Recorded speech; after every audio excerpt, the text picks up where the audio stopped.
like really very international. Can you ask me about that? No, really, yes, yeah.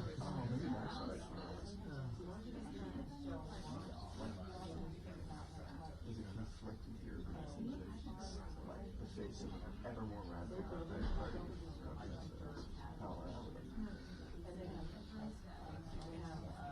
Well, one of the things I've noticed with Trump is that he's just very charmed by people who are just winners. He's loved damn love. Loved damn love. And he gets along really well with Sheinbaum in Mexico. He likes to slap around Trudeau, but Trudeau was like unpopular by the time he left office. He likes to kiss up to Macron. Yeah, that's right. Well, Macron's not popular. It's much better. But I would say like yeah. He won this process and stuff like that. He's starting to and New York also it's New York. Yeah, they're New Yorkers, so as my dad knows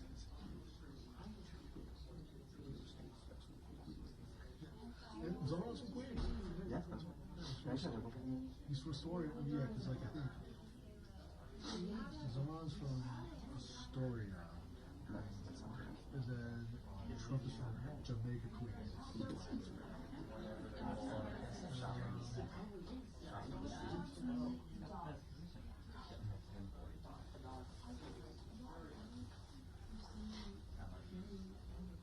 My favorite thing is that the whole reason Trump hates Richard Blumenthal is because his dad, Blumenthal's dad and Trump's dad were competitors in those days, yeah. He really hates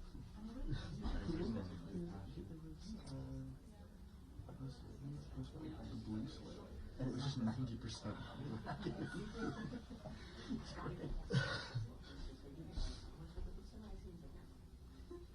I'm sure Grassley doesn't like all this talk about the blue slip. He's so frustrated. He and his staff like are like feel the just the usual storm tension and frustration and in my email copy of things, and I'm like, Johnson wants to kill Bruce at the end. Honestly, what do you say? Well, you know, if they do that, then the Democrats are not gonna have no role.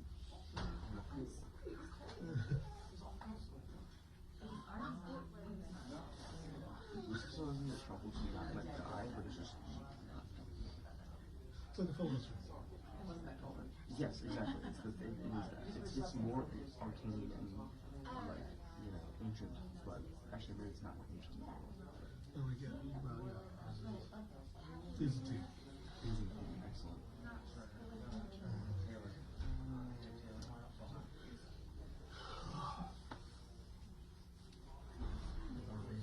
America's pastime is actually waiting for people. Yeah.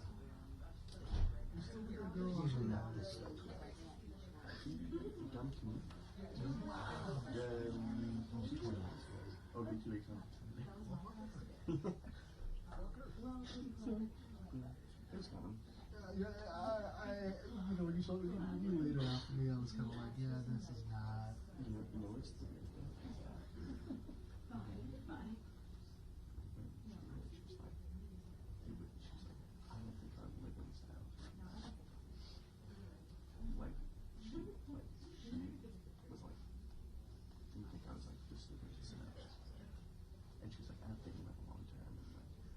I don't know if that was an excuse or like that was really. That was an excuse. That was an excuse. I was like, really? That's the thing. She's fine. That's pretty feasible. She's like the perfect exit strategy. Yeah, that's right. But what do you get?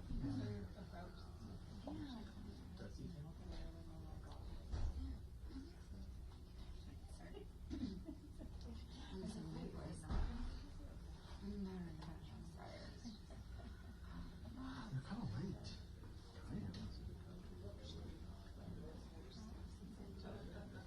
You think they are, Joe Biden?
election was pretty huge.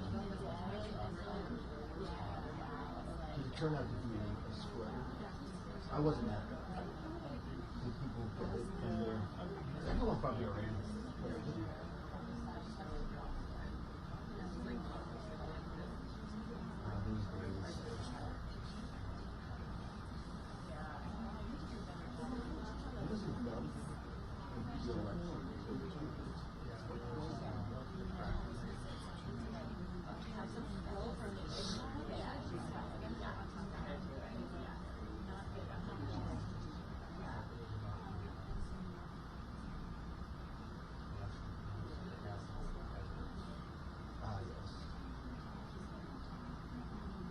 Was it when the results weren't official? They were. I just can't remember. It was like I was out covering election stuff, but not this. I think I was taking a random protest or something. I can't remember. I was outside. That's all. It was like pretty happy guys. Was the campaign trail stuff? Not that year. I did last year, or whenever the last election. Last year. That year I did. I think maybe a little bit of.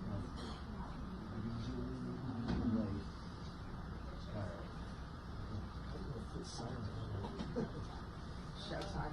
Yes.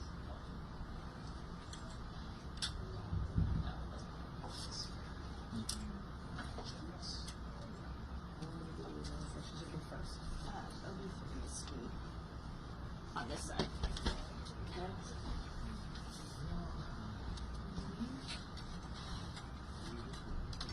I think there's probably room for two.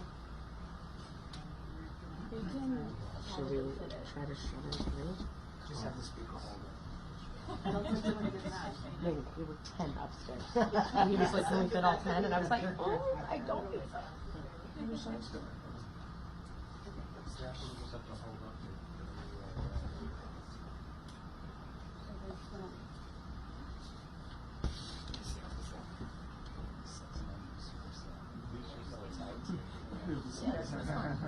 fun.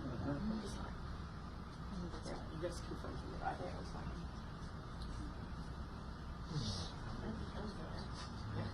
Almost not. All of them called their business bill and everything is calculated to the tax guy. That's what they're calling it now. Well, it's like we can't dead. They don't want us to dead.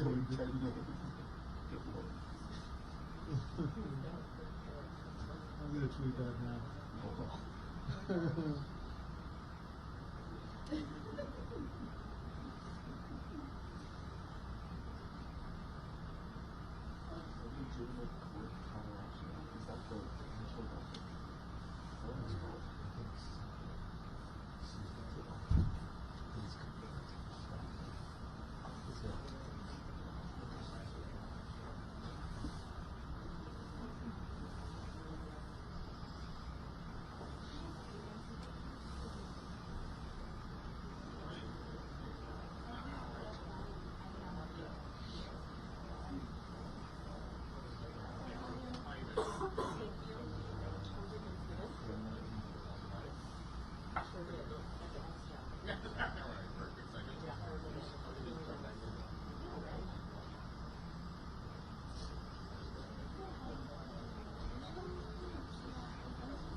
Reverting some regulations repealed, regular order appropriations, clearing those downward decisions, clause the landmark.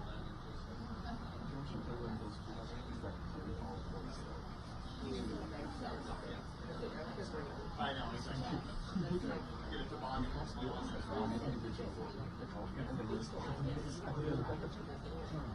A partridge in a pear tree. running my 11 o'clock lunch. Sorry, Matt.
focus on this one first. And you're going to go outside immediately after the question and ask more questions. Or?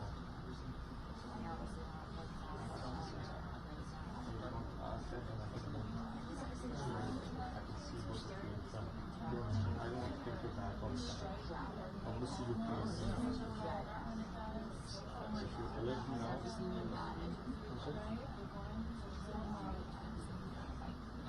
Is it good? I can stop. I'm serious. Maybe a little. I wouldn't call that an accomplishment. For me, a post bill done.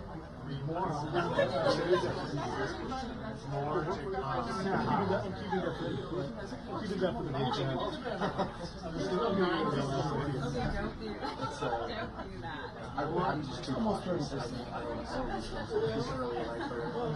Give it 10 years. The British are a little bit more, but then again, it's the British and they hate transfer. J.K. Rowling exists with him. Yeah, I know, man. J.K. Rowling's gonna send me an angry DM.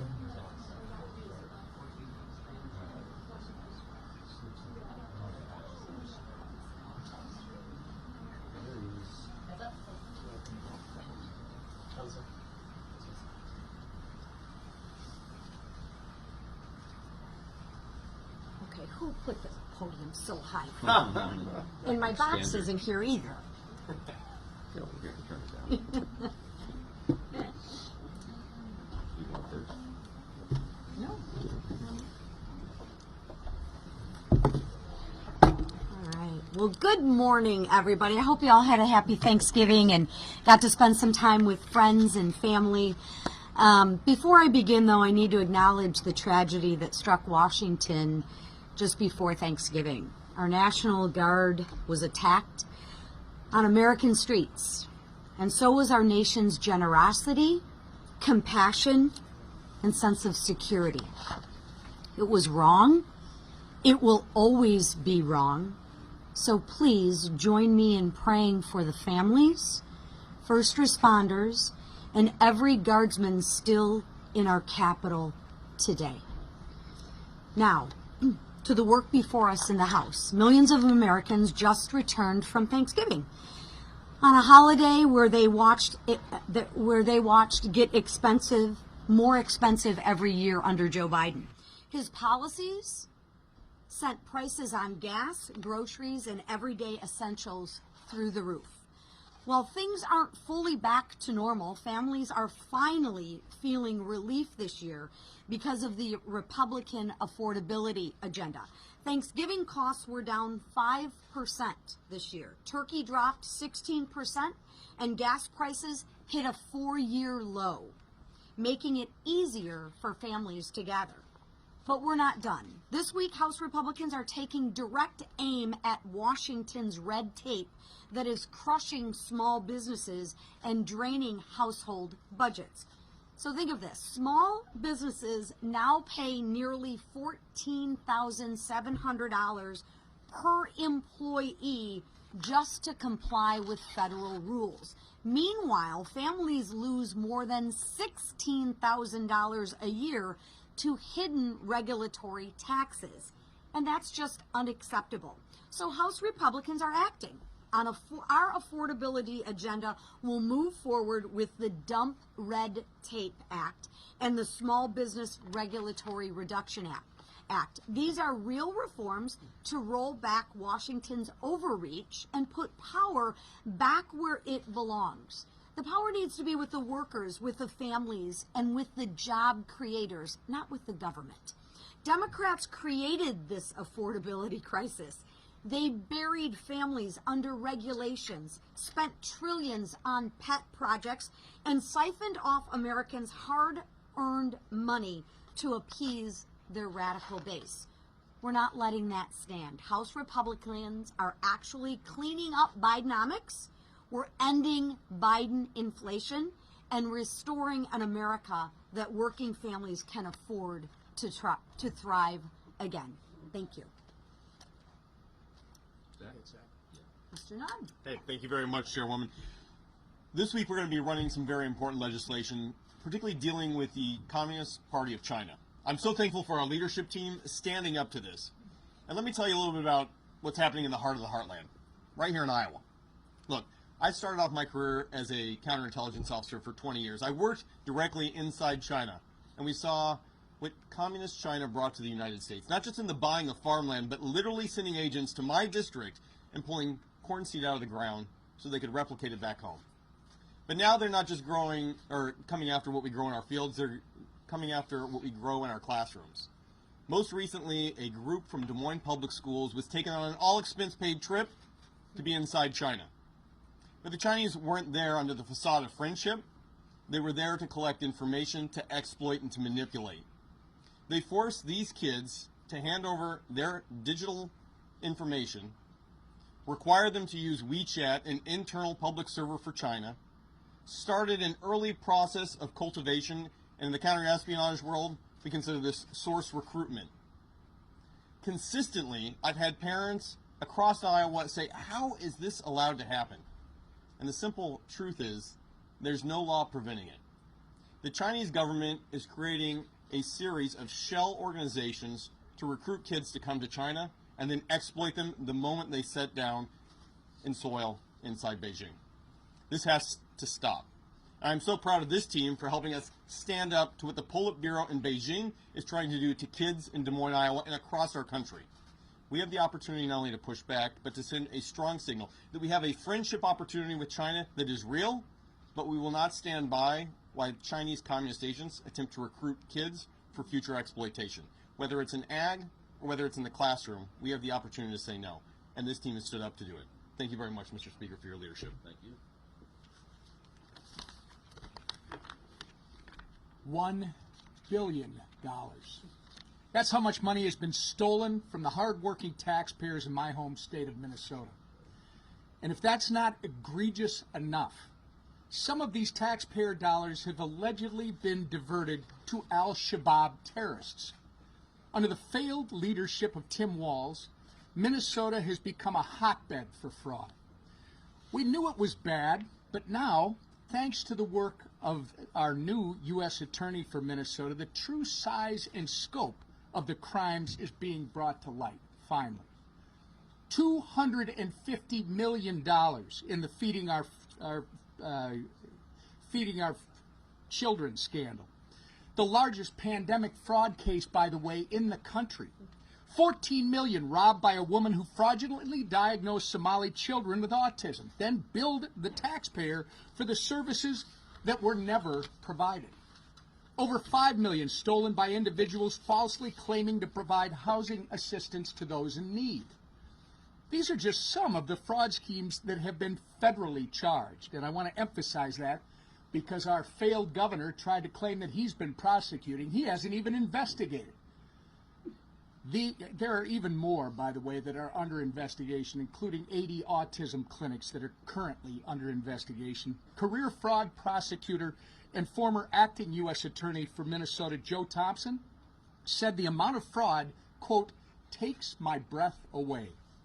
Even the New York Times admitted that the fraud in Minnesota is, quote, staggering in its scale and its brazenness. Between the meals, housing, and autism therapy fraud cases, 86 people have been charged. Of those 86, 78 are of Somali descent. Let me be clear, it is not racist to call out criminal behavior. And we're going to not cower to baseless labels while Minnesotans, including law-abiding Somali Americans, get robbed blind. While Tim Walz refuses to take accountability for the fraud he created and enabled, President Trump is committed to justice for the crimes against the taxpayers of Minnesota, and I am too. I want to thank Treasury Secretary Scott Bessent for launching an investigation into this important issue. Minnesotans deserve answers and accountability, and we're not going to rest until they get both. And thank God for President Trump raising this because no one was covering it. We've been sounding the alarm on this fraud for over 3 years. No one in this room and no one back at home was reporting how bad this is. Finally, because of our president raising the issue, people are talking about it. And I'd be remiss if I didn't mention before I left what our conference chair talked about when we started.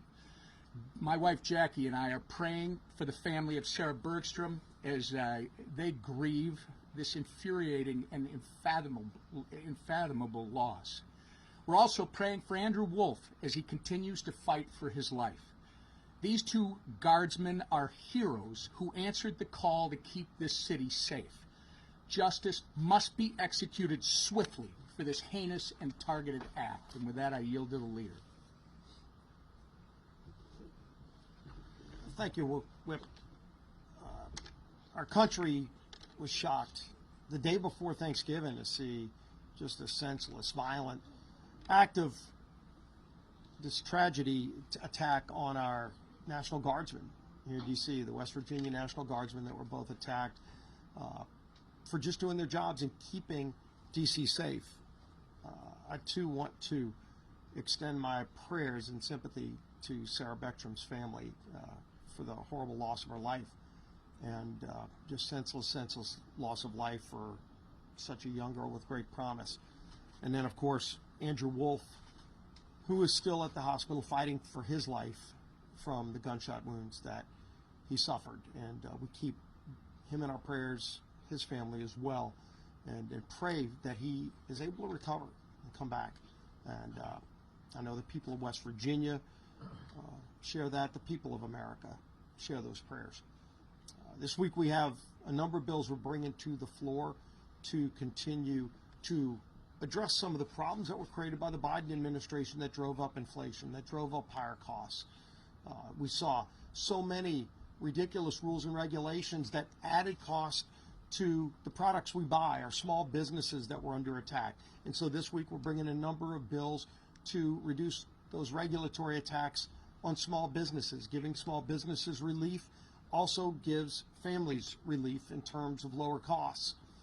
We're going to bring more bills that came out of the Education Committee to take on what is happening in our universities and our schools where the Chinese Communist Party tries to move Confucius Institutes into our schools, teaching our children, trying to put communist ideas into our children in our schools. And so we're going to continue to have more transparency and prohibit that kind of money coming in from China to our schools. We're bringing the SCORE Act to give some structure. Over the years, you've seen lawsuits erode the ability for the NCAA to even police college athletics to the point where now it's the wild, wild west. There are no rules in place, no structure. You have people that can play until they're 26 years old in college athletics. You don't have any protections for a lot of the student athletes.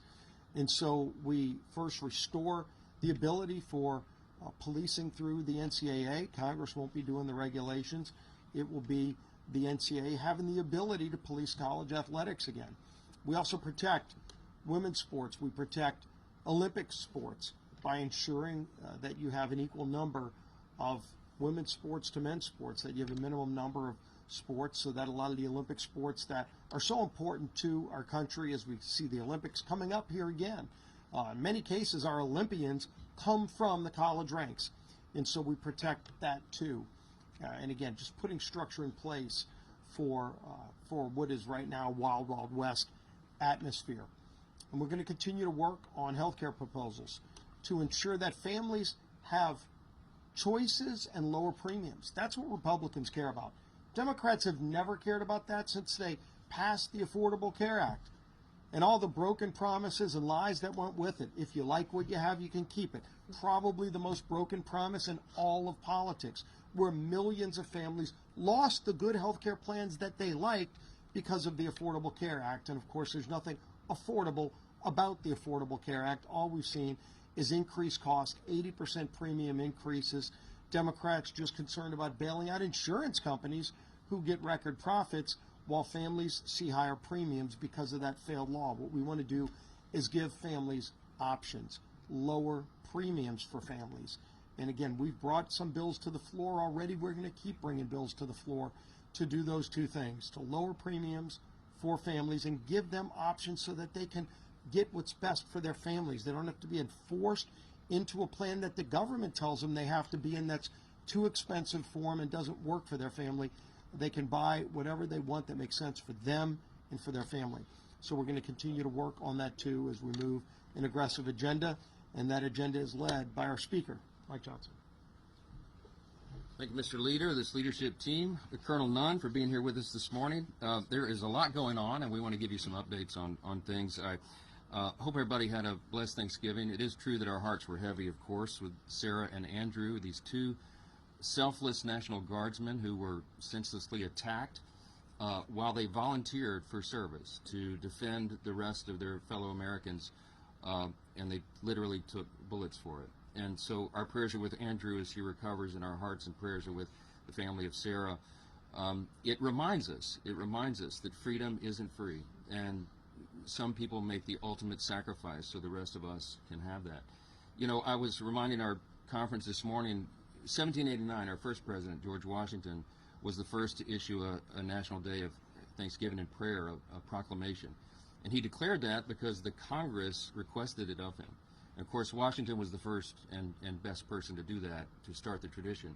And he wrote famously in his proclamation, he said, it is the duty of all of us, it is our duty to acknowledge the blessings of God, to be grateful for what he's done for our country and all of us individually, and to humbly implore his protection and favor.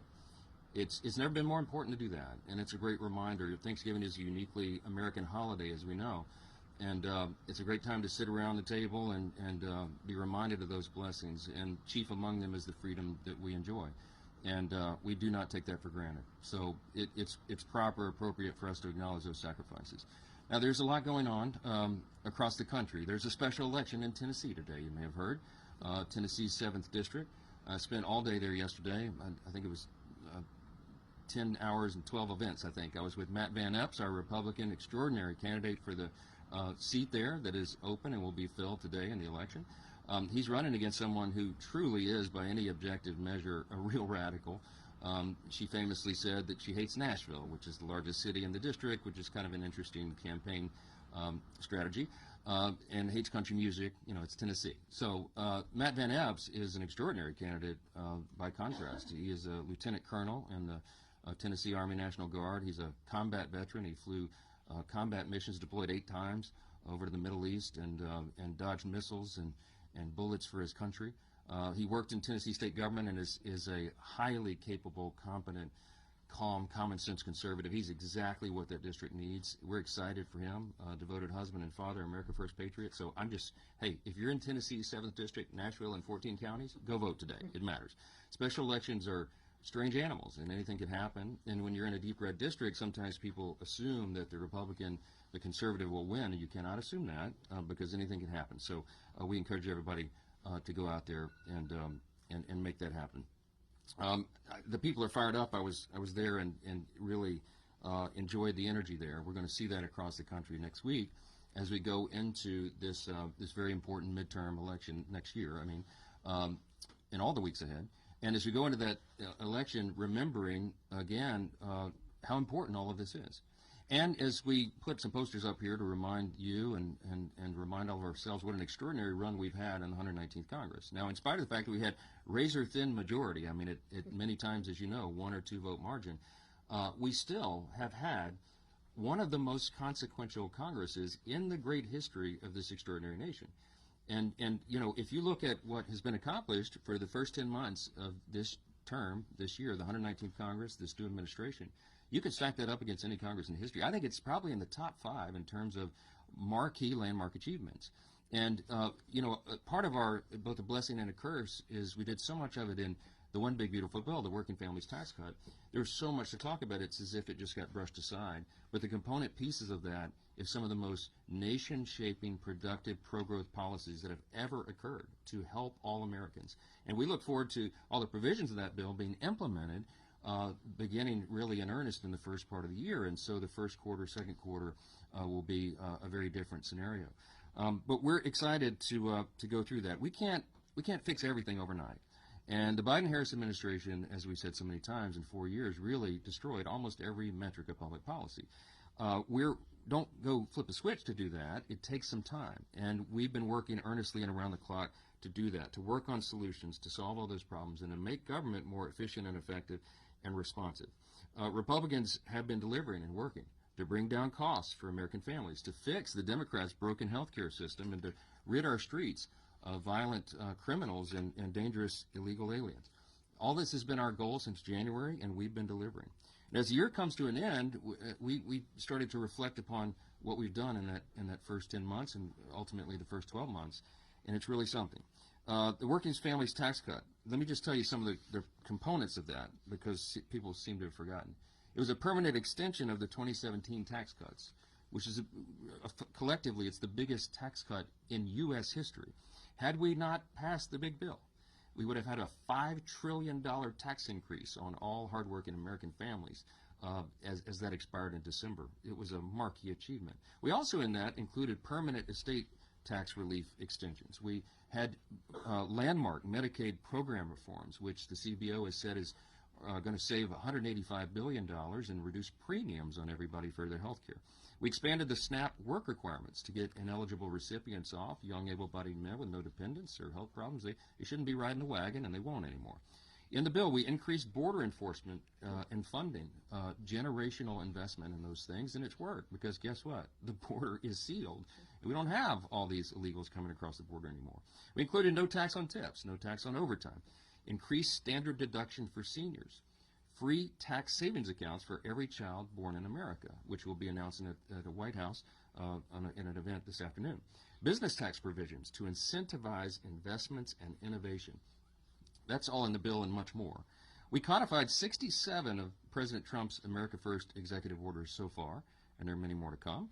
We repealed Biden-era regulations with 23 Congressional Review Act resolutions. Now, this is important, too. We've been making history along the way over the last 10 months.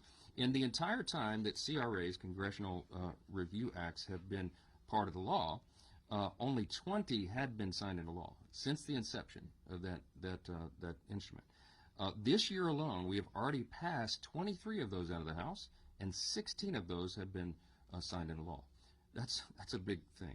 We've restored regular order to the appropriations process, and y'all know how what a big thing that was. A goal of mine since I became Speaker a little over 2 years ago was to restore regular order, because instead of governing by an omnibus before Christmas, which is no way to do stewardship, we wanted to get back to 12 separate appropriations bills. And as you saw, when we reopened government, one of the things the President signed was 3 regular order appropriations bills signed into law. What a marquee achievement. We had agriculture, legislative branch, military construction, VA bill signed into law, and both chambers and the appropriators are working right now to put the next bills, get them prepared, and get them enacted and signed into law. We've also, in the last 10 months, defunded wasteful spending through rescissions, billions of dollars there. We passed and signed into law the Genius Act, the bipartisan landmark crypto legislation. We passed and signed into law the Lake and Riley Act, the Halt Fentanyl Act, and the Take It Down Act. And the House has passed the SAVE Act, the Illegitimate Court Counter Action Act, Protecting American Energy Production Act, the Protection of Women and Girls in Sports Act, Fix Our Forest Act, the Ticket Act, Unlocking Our Domestic LNG Potential Act, American Entrepreneurs First Act, Stop Illegal Entry Act, Made in America Defense Act. I could go on and on and on.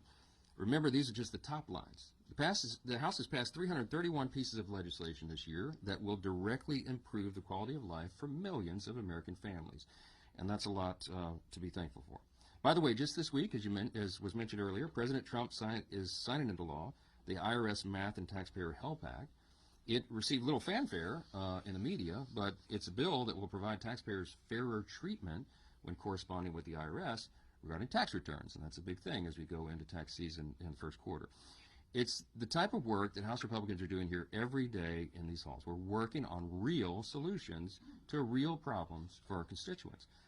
As I mentioned, the Working Families Tax Cut, if we were just to go through every provision of that bill that's going to make life easier and safer and more affordable for American families, we would be here until Christmas. So I'm not going to do that for you, but we're not going to rest on our laurels, okay? The American people delivered a clear mandate last fall for us to fix everything, and we're going to sprint through the finish line next November. We'll be adding a new member. I expect Matt Van Epps is going to win that election today.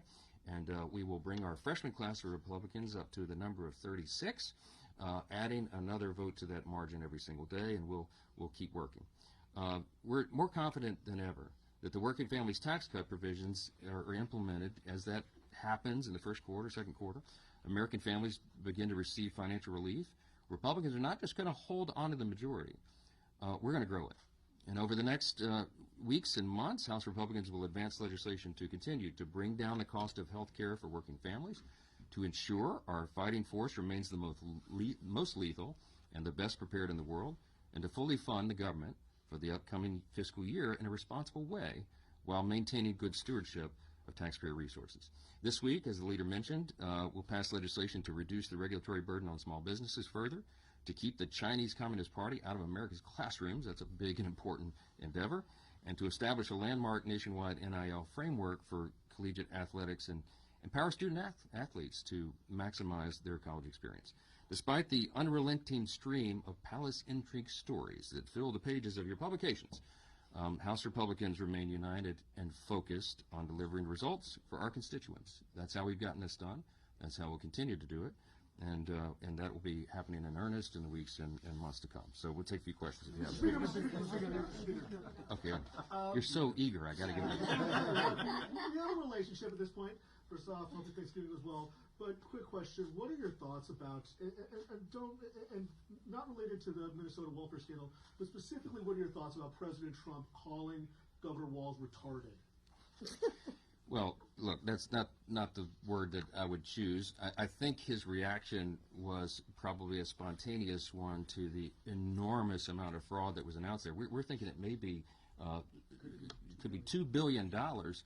Congressman Emmer, of course, represents that state, and it is an outrage. And we're told that this was funding terrorist organizations in Somalia, and so it's a lot to look into. I mean, all of us, when we heard the news, we reacted in different ways, and you know, that's not the word I would choose. But I think everybody understands how absurd and crazy that is, and how Congress has an immediate obligation to look into it, and the administration is as well, and we're going to get down to the bottom of that. Governor Walz appears to have a lot to answer for, so it was a really stupid thing. Thank you so much, Mr. Speaker.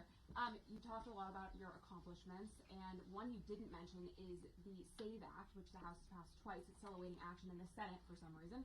But many are still asking when an in-person, same-day, hand-counted paper ballot measure will be passed, and will that be done in time for the 2026 election? Yeah, I've been asking that myself. I think that would be a really important measure to eliminate fraud in elections. And there is some element of fraud in every election. We all know that. And we have a duty as lawmakers to prevent as much of that as is humanly possible. The SAVE Act has been a big priority of ours. I think I did mention it in the list, but it was so long. I certainly intended to. It's an important measure, and we would certainly love to get that signed into law. We need a little help in the Senate, of course, to do that. We don't have control over all elections. The states in our system, as you know, have a lot of responsibility over that, and that is federalism. We support that. The states have that in their jurisdiction of authority. We don't want to federalize all elections because that could open up a whole other can of worms. But with regard to federal elections, at least, elections for Congress and Senate, we do have some say. And so the SAVE Act would be an effort to ensure that we eliminate as much fraud as possible. I've obviously been a big champion. I was a co-author of it before I became Speaker. We've been working on this, and we'll continue to try to get it done. So it's a big priority. Yes, ma'am. Speaker. Yes, ma'am. Yes, ma'am. Thank you, Mr. Speaker. Elisa wrote on social media this morning that you are protecting the deep state by not including a provision in the Intelligence Authorization Act. What's your reaction to this claim, and why is House Republican leadership not united on this? Well, all of that is false. I don't exactly know why Elise won't just call me. I texted her yesterday. She's upset that one of her provisions is not being made, I think, into the NDAA. I explained to her on a text message as soon as I heard this yesterday. I was campaigning in Tennessee, and I wrote her and I said, what are you talking about? This hasn't even made it to my level. The way regular order works is, and I think she should know this, we'll be talking about it, I'm sure, today. The way this works is that it has to go through committees of jurisdiction if it will be attached to the NDAA. And this provision that she's working on, I think, is under the jurisdiction of judiciary. And so there's a four corners engagement and agreement that's required. You all know how this works. The two chairs and the two ranking members of the committees of jurisdiction, which would be judiciary in the House and Senate, all have to agree, or at least 3 out of 4 have to agree. It's typically unanimous to make sure that it makes it onto the bill. Well, in this case, I found out last night, this wasn't even on my radar, that apparently didn't happen. I haven't even talked to those chairmen. I haven't had time because I got in late last night. But apparently the two chairs and the two rankers in both chambers did not agree, and so that provision was dropped out of the NDAA. It doesn't mean it can't become law or even that is a final decision. But I sent my friend Elise a text last night, and I said, can you find out what the issue was, and I'll help you resolve it. I support her provision. I mean, I would vote for it. I think it's smart.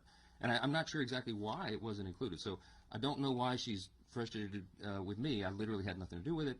But I'm happy to roll up my sleeves and help her. I want everybody to be successful, and we're going to try to make the bill the best it can be. On the Caribbean boat strikes, the administration has acknowledged that there was a second strike in that attack in September, but they have not said if there were any defenseless survivors. Should they release the video to Congress, the unedited video to Congress and to the American public?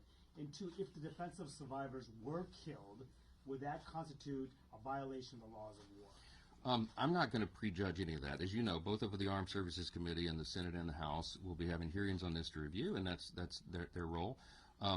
I have been listening. Again, I was pretty busy yesterday, didn't follow a lot of the news, but I caught up a little bit early this morning.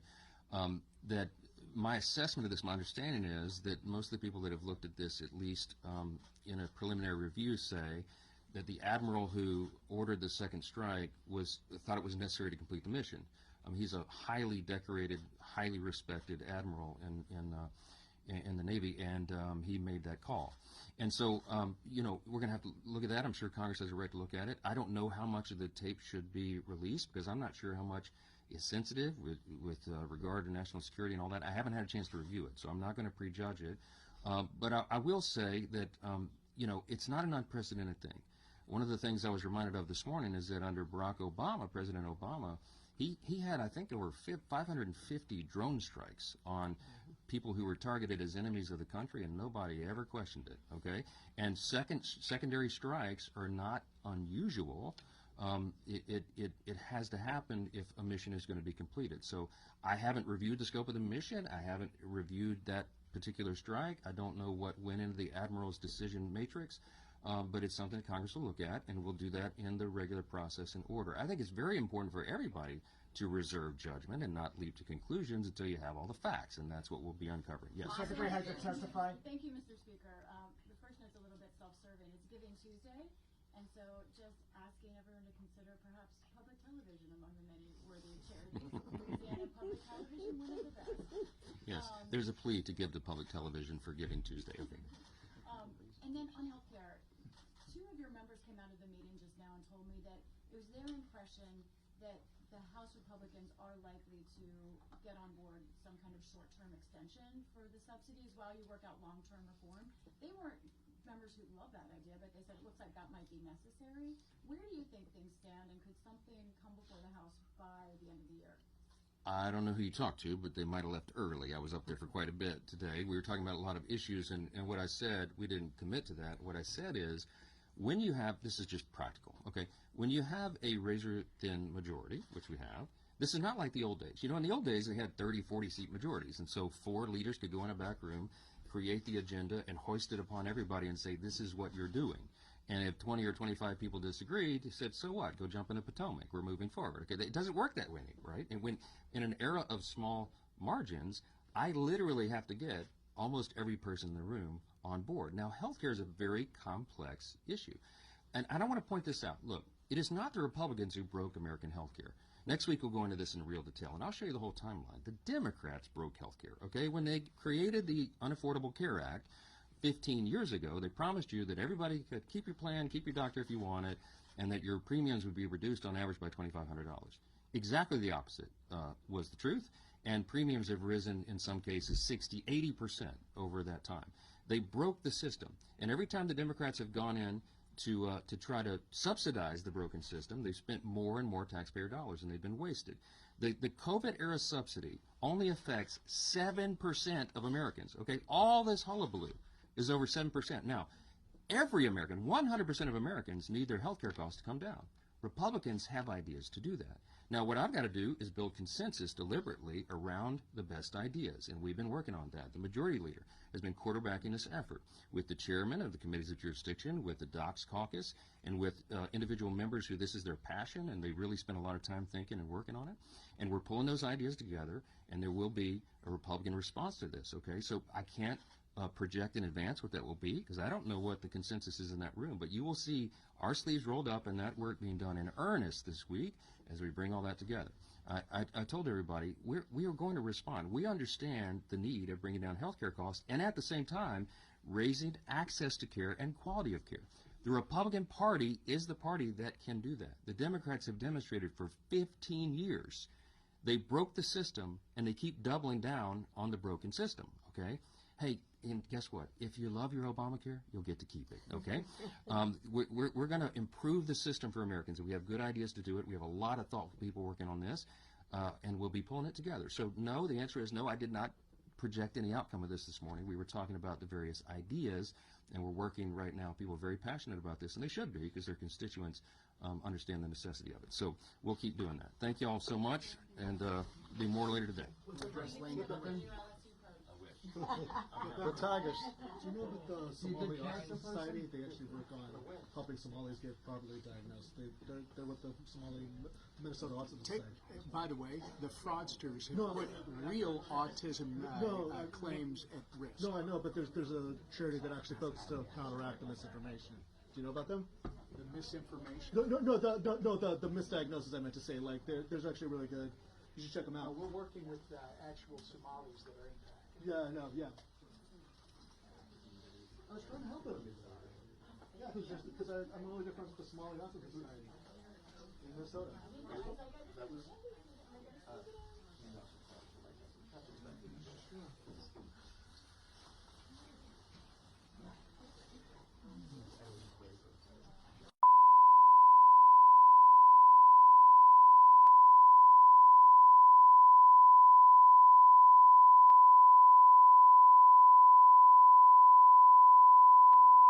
Democrats on this discharge petition. If Republicans want to work with us on this, if they want to deliver for the American people, they have a real opportunity to do it. But don't just join a working group and put a press release out to your constituents saying you're willing to engage. Like, sign a discharge petition, force a vote. We're willing to have conversations with anybody, anytime, anywhere on the affordability crisis and specifically these tax credits, but they have had plenty of time. They have known that these tax credits were going to expire for years, and they chose to do nothing about it, including Congressman Fitzpatrick when he supported the Big Ugly Law. And so, Republicans have known that this crisis was coming. They chose to do nothing about it. So if they're truly serious about this, we have a proposal, we have a solution. Let's take that step, and then we can have conversations about what can be passed into law. But it's clear that the president is even open to this before Speaker Johnson got a hold of him. Thank you so much.